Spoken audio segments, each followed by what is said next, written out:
Bom,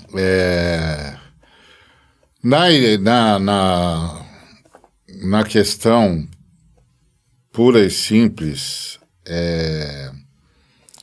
do que vai acontecer após a morte, nós temos algumas luzes bíblicas. A primeira luz é o Senhor Jesus contando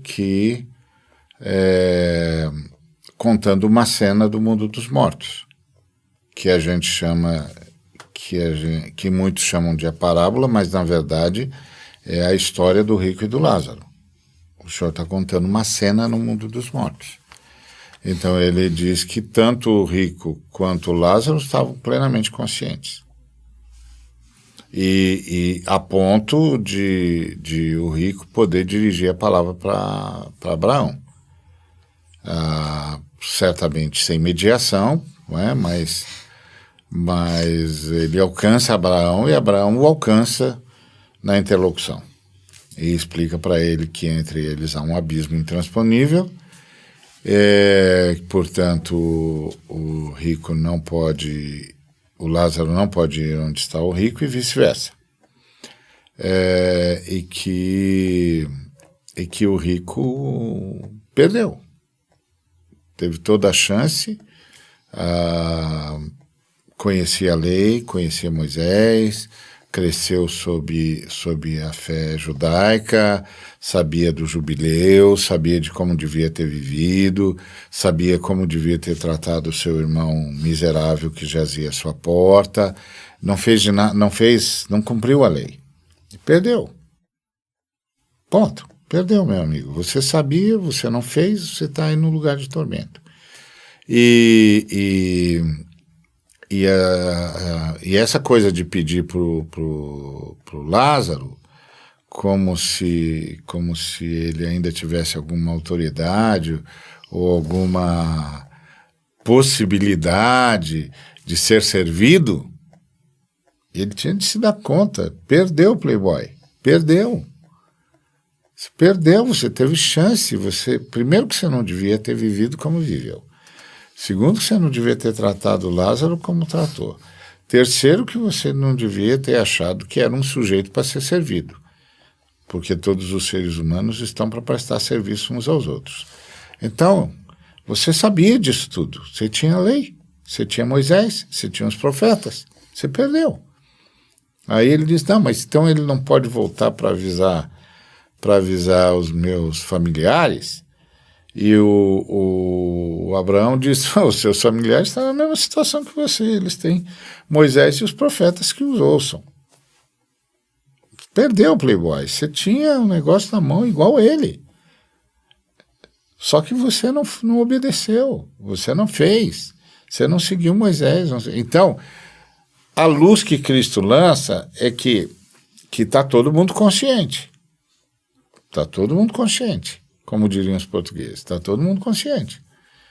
O cara que está no tormento está consciente, o cara que está desfrutando do paraíso, do preâmbulo da glória eterna, está consciente. Tá? Há uma outra luz, que é a ideia de que, com a vitória do Senhor Jesus, duas coisas acontecem. Aquele plano que aparece na história de Rico e Lázaro desaparece,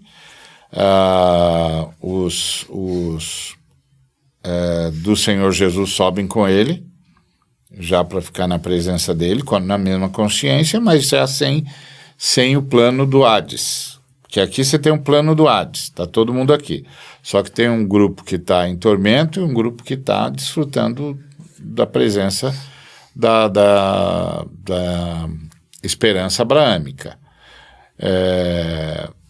Agora, a esperança abraâmica é vitória, já aconteceu, o Cristo venceu. O Redentor,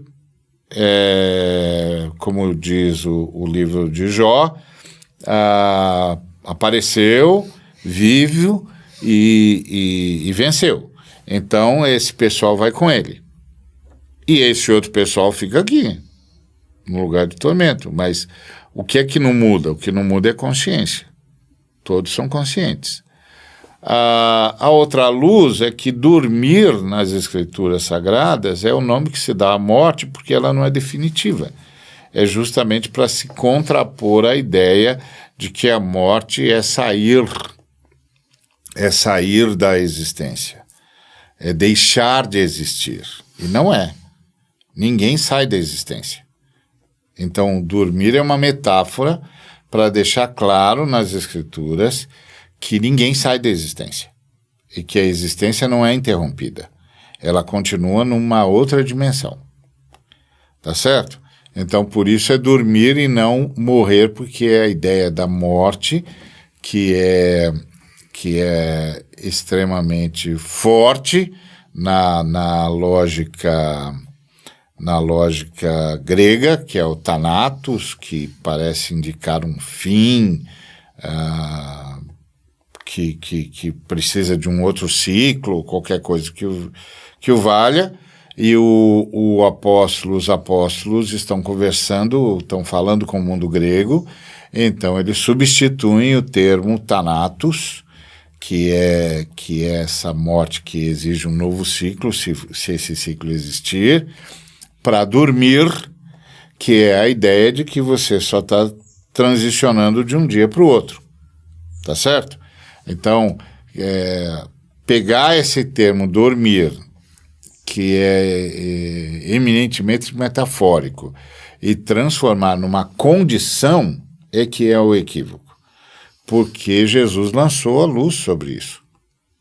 Ele disse, estamos indo para o mundo dos mortos e você vai ficar lá no lugar onde está o Lázaro. Essa é a ideia do paraíso. Só que o que o Lázaro não podia fazer, o Cristo fez. Ele atravessou o abismo. E o Pedro disse que, inclusive, ele pregou aos que morreram antes do dilúvio.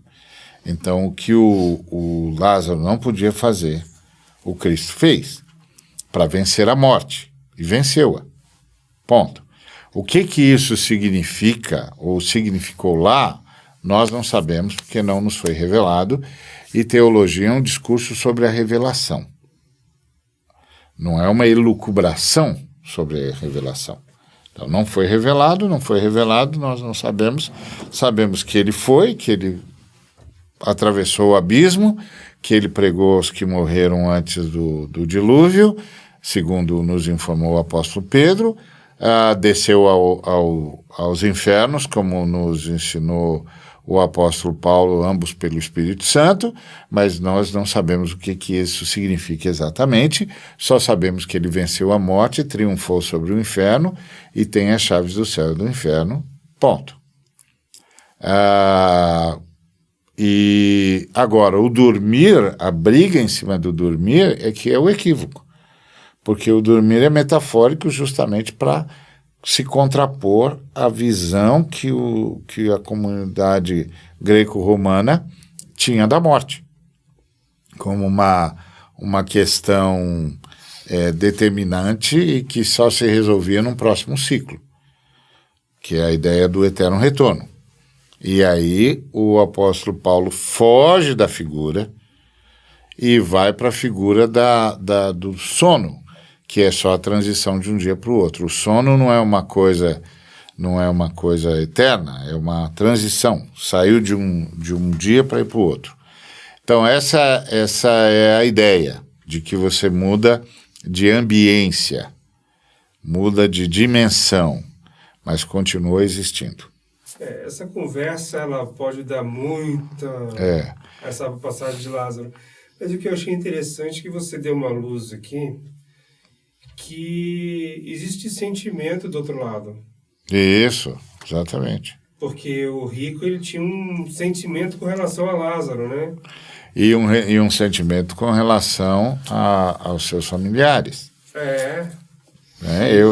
Exatamente. Eu ouvi uma vez uma pregação de um evangelista do Oriente Médio, que ele dizia que a gente tinha de pregar o evangelho porque Jesus mandou, e porque o inferno pede. Porque foi o que o rico pediu. Prega para minha família. E o Abraão disse, pô, ele já tem lá os pregadores. Ele já tem lá os pregadores. É assim que tira, né? Entendeu? Eu já sei. Não, outra palavra porque eu tô gravando. Você arranhou ali. Entendeu? Vou cortar isso. Então essa é a ideia. Essa é a ideia. Então... Não, mas inclusive ele tem o sentimento que parece que ele tem o sentimento que, pô, Lázaro é meu servo. Sim. E ele ainda quer que sim, Lázaro exatamente. continue servindo ele. E é por isso que ele continua no estado de tormento, porque ele sente o tormento, mas não sente arrependimento. Ele não se arrepende. Não muda, né? Ele não muda. Ele não diz... O que foi que eu fiz? Ele diz, vem me aliviar do meu tormento. Aí o Abraão tem de dizer, perdeu, playboy. Perdeu. Você estava lá. Você tinha Moisés, você tinha os profetas, você não ouviu? Você não prestou atenção? Você não obedeceu? Bota uma coisa na sua cabeça, você está aí porque você quis. Porque você desobedeceu. Então, você não vê arrependimento. Você vê ainda o mesmo vício. Entendeu? Não tem, o arrependimento é aquele que diz, eu mereci isso, eu fiz isso, eu mereci isso, eu mereço esse tormento, porque eu tinha Moisés, eu tinha os profetas, e eu não estendi a mão para o meu irmão, eu o vi andrajoso, faminto, jazendo à minha porta, e por mais que eu conhecesse Moisés e os profetas, eu não fiz coisa nenhuma, eu desobedeci o Eterno. Então, ele não tem esse arrependimento. Ele continua com aquele espírito arrogante de quem não pode sofrer, de quem não pode passar necessidade, e aí ele consegue divisar um sujeito que ele sempre viu como subalterno e pede que esse subalterno atravesse para um lugar de tormento para aliviá-lo. Então o Abraão diz, perdeu o playboy, perdeu. Aí só aparece o arrependimento, ou o que a gente poderia dizer um sinal de arrependimento, quando Abraão então diz para ele, não dá, você perdeu. Aí então ele se preocupa com os que ficaram. E naquele momento você tem um sinal de então a vida deles precisa mudar. Eles não podem viver do jeito que estão vivendo. Que leva àquela questão do filósofo que, perguntado sobre qual era o maior problema da humanidade, o maior dilema da humanidade, respondeu, o maior dilema da humanidade é saber se Deus existe ou não. E aí perguntado por que esse é o maior dilema da humanidade, e o filósofo respondeu, porque se Deus existe, tem um jeito certo de viver, não se pode viver de qualquer jeito. Então isso é o que você vê na história do rico e do Lázaro. Que finalmente o rico se dá conta de que tem um jeito certo de viver e que não se pode viver de qualquer jeito, e aí pede encarecidamente que os familiares dele sejam avisados para não virem para o lugar onde ele está. Então, naquele momento, você tem uma impressão de que houve algo próximo do que nós chamamos de arrependimento. Não podia ter vivido do jeito que vivi. E por isso esse pregador dizia, você tem de pregar o evangelho, porque Deus pede, porque as pessoas precisam e porque o inferno clama. Pregue o evangelho. Os que estão no inferno clamam. Pregue o evangelho. Então, essa é a ideia. Então, o dormir perde a sua força quando você olha para a fala de Jesus e vê que Jesus está contando uma história. Está contando uma história.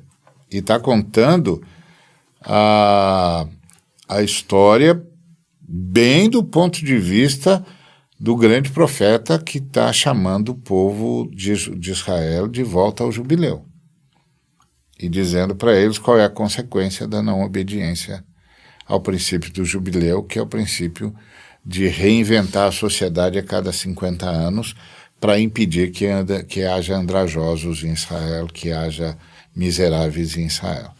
Então, essa história é muito rica. E aí por isso que eu acho que a questão do dormir está fora de foco. Quando os irmãos ficam insistindo que se dormir é um estado temporário,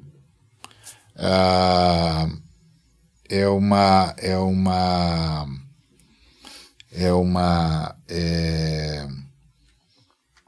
absoluta perda de foco, né?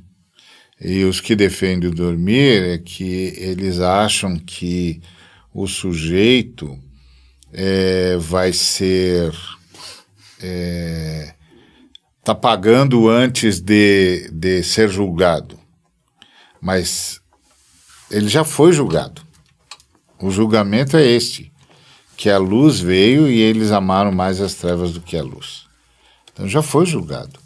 O dia que nós chamamos de o dia do juízo é apenas e tão somente a emissão do veredito. Terminou, o veredito é culpado, como você já sabe, e ponto. Vai abrir os livros e dizer, é isso aqui, o veredito é esse mesmo. Você está onde está e você está onde está. Acabou.